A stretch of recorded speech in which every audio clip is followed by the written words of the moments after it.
Sheri, you were talking to us about SAD and CBT treatment. Would you be able to go into it a little bit and share some of your experiences with how it worked? Yeah, certainly. I mean, I've taken antidepressants, which definitely gave me a lift and helped me out. And I've tried exercise, and running has really, really helped me.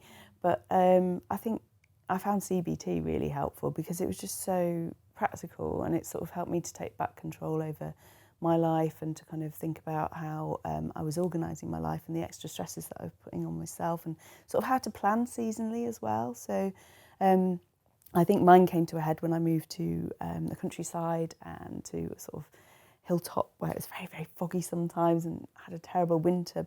And I went into last winter sort of feeling that fear that it was going to happen again. But with kind of the therapist's help, I was able to really look at how I was planning my days. So it was a very simple way of just breaking down the day into chunks and thinking about what you're doing with them. And then I would go back to her and say, right, that's how I spent last week. And she would say, okay, well, yeah, you've got things that you've got to do, your routines, you've got things that are necessary. So routine things would be things like the washing up, and necessary things, working day. But then you say, where's the pleasurable stuff in that day? And I realised actually that I really had to really think that again. So kind of just planning in little things at first, but then as I've gone on, I've really built on that. I'm like, actually, I need to learn some new skills, because that makes me happy. So I've been doing my upholstery course and planning the garden, and then my work can sometimes just feel overwhelming. So it's looking at ways of breaking down all those tasks and scheduling them against the next week so that I don't feel like the future is this humongous humdrum of cloud of things to do. So, I mean, it was very, very practical, but I think it just really helped me to feel in control and to build in the things of the day that made me feel happier. Did you start going, was the exercise as a result of tracking on a behavioural diary and Yes. noticing it was? Yeah. So it was a planned intervention. You spoke about it presumably with your therapist as something that could be useful? Yes, no. And then how did you implement it? Because that's often very difficult for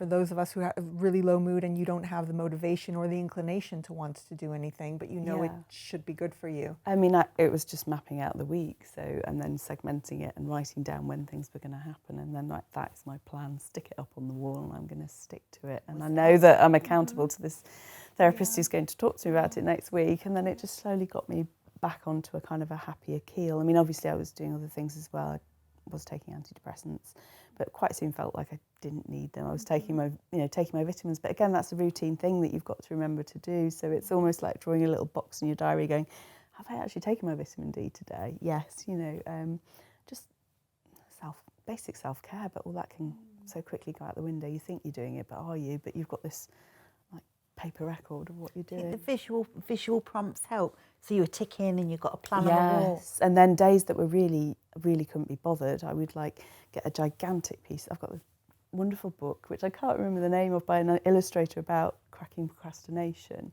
And I am a terrible procrastinator. But I say terrible, I actually think it can be a really positive thing, procrastinating. But anyway, change the subject. But he just said, draw a great big piece of paper, write all the things you've got to do, giant tick boxes, get your felt tips out, different colours, highlighters, and draw a different pattern or a shape for each thing you've got to do. Because it's rewarding, isn't it, to tick it off? It's like a child with a star chart, and it sounds really silly, but that appealed to the kind of organisational nerd within me, and it was like, I'm just going to do something very simple. Even sometimes when you're really in the midst of sad, then it's like, I've got to stack the dishwasher, and you can put that on your list. That's all right. That's the thing that you've got to do in the day. So it's a routine thing. So I've got some routine things, some necessary things, and some pleasurable things, and just breaking it down into, have I done those 3 things today?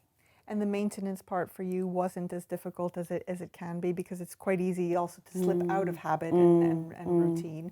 Do you have any suggestions of how to get back into it if it lapses? I had Friday would be my day where I would plan the next week, so it would feel like I'd cut off from it. I work from home as well, so I think it's really important to have those kind of like breaks in the kind of work and home life. So I would sit down on Friday and plan those segments for the next week, and even if I needed to, plan a big tick list of things that had to happen on Monday. But yeah. So the behavioural side was one part of the CBT, cognitive behavioural therapy.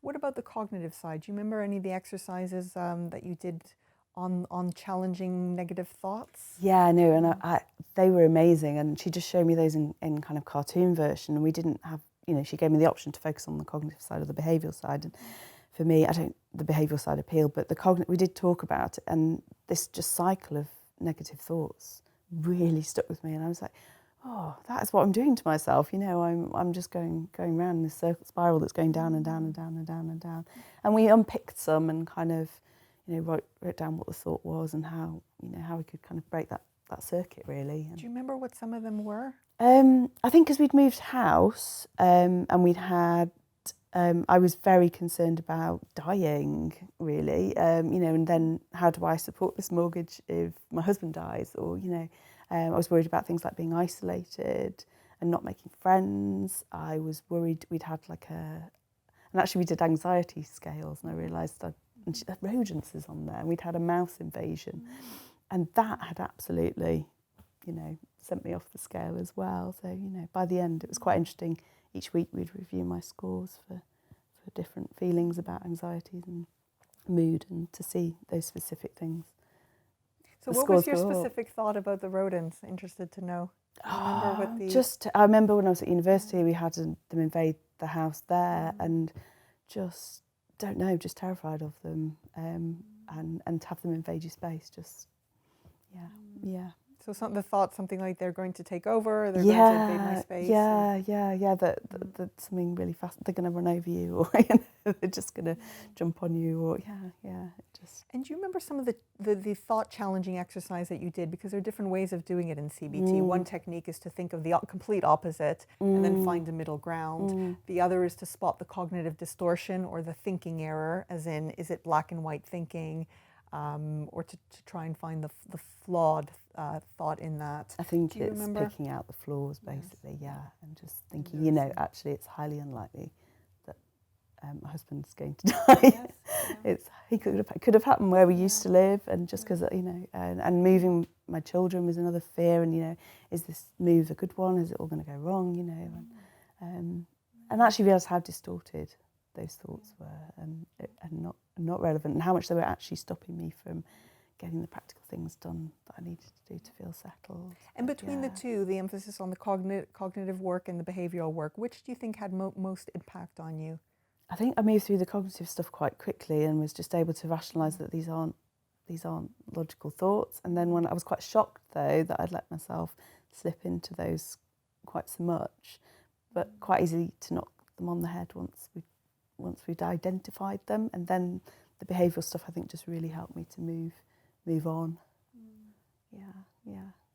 Thank you. And Becky, did you have any? Do you remember any cognitive work in your therapy, or was it more? It was person centered, so it's unlikely to have been so long ago. Yes. But recently, when we did my life coaching, we had a lovely tool that I'd like to share with you. That she used once with you, I think, Penny, didn't I? Because Penny was one of my volunteer coachees when I was, learning, and it's a lovely little tool from Anthony Robbins, I believe, and it's the tabletop tool where basically you put on that table what you want to achieve. So, for example, I want to write a book, but all your fears and worries that I can't do that, I'll never be able to do that, and it's about what legs support that table and looking for the evidence that says, well, I once wrote a really great essay at school and they said it was the best thing that ever happened. Therefore, that table I can write a book is quite strong.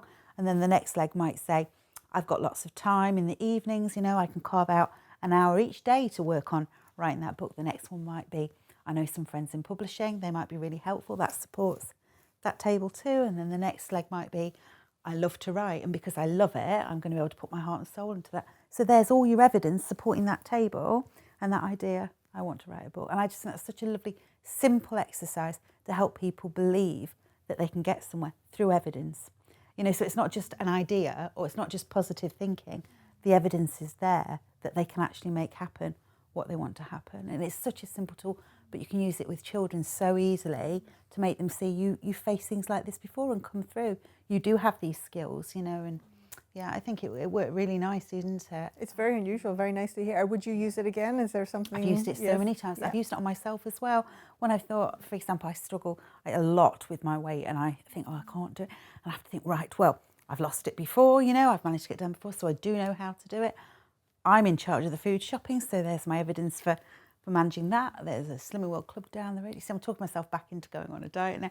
But it's like the evidence is there. This is doable. It's not undoable. No matter how panicky I might feel or out of control something can feel, it's just taking that control back and looking at your strengths and skills that mean you can achieve what you need to. And I like that. I used it, because you used that on me, because I wanted to do more travel writing, and it totally worked. I've been doing travel writing for lots of places since. And I also used it on my daughter when she didn't want to do cross country. And we built the pillars on the table, and she went and did it. Fantastic, yeah. So another tool for the toolkit. Yeah, Yeah. absolutely. Yeah. We'll include that in the next Yes. book.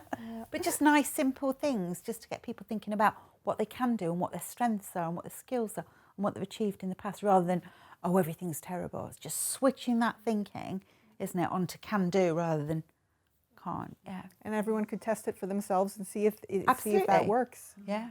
Yep. HarleyTherapy.com is here to help you book counselling with qualified professional therapists online or in person at times and prices that suit you, wherever you are worldwide. If this is your first listen to TherapyLab, do hit subscribe to keep up to date with new episodes. If you feel you'd benefit from therapy and want to transform your life, visit HarleyTherapy.com to find a qualified therapist anywhere in the UK and worldwide via Skype. We'll see you next time.